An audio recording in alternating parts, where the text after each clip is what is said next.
700 watt হচ্ছে আপনি গরম বা রান্নার ক্ষেত্রে কনজিউম করে, কিন্তু যখন আপনি এটাকে গ্রিল করবেন, কেক তৈরি করবেন, তখন এটা কিন্তু 12 থেকে 1400 ওয়াট কনজিউম করে।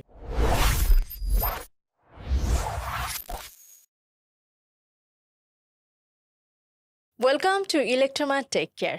মাইক্রোওয়েভ ওভেন যখন আমরা সেট আপ করবো তখন আসলে কোন বিষয়গুলো খেয়াল রাখা উচিত? এখন স্ট্যান্ডার্ড কিচেন যেগুলো আছে সেখানে সমস্যা নেই, কিন্তু কিচেনটা যদি একটু কম্প্যাক্ট হয় সেক্ষেত্রে আমি বলবো যে এমন একটা জায়গায় রাখা যে জায়গাটা তাপ উৎপন্নটা কম হয়, এ ধরনের একটা জায়গায় রাখা। পাশাপাশি ওভেনের ক্ষেত্রেও যেহেতু এটা 700 ওয়াট হচ্ছে আপনি গরম বা রান্নার ক্ষেত্রে কনজিউম করে, কিন্তু যখন আপনি এটাকে গ্রিল করবেন, কেক তৈরি করবেন, তখন এটা কিন্তু 12 থেকে 1400 ওয়াট কনজিউম করে। দ্যাট মিনস একটা এসির সমান। এই জায়গাটাতেও ইলেকট্রিসিটির লাইনটা আলাদা করতে হবে। যে জায়গায় ওভেনটা রাখবো সেখানে যেন পিছন অংশ যেন একটু ফাঁকা থাকে, কারণ সেখানে যেন এয়ার সার্কুলেশনটা প্রপারলি হতে পারে। এই জিনিসগুলো কিন্তু মাথায় রেখে আমার ওভেনটা রাখতে হবে।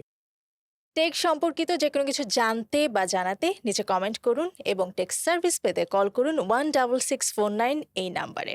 এছাড়াও আরো বিস্তারিত কিছু জানতে যুক্ত থাকুন ইলেকট্রোমা টেক কেয়ারের সাথে।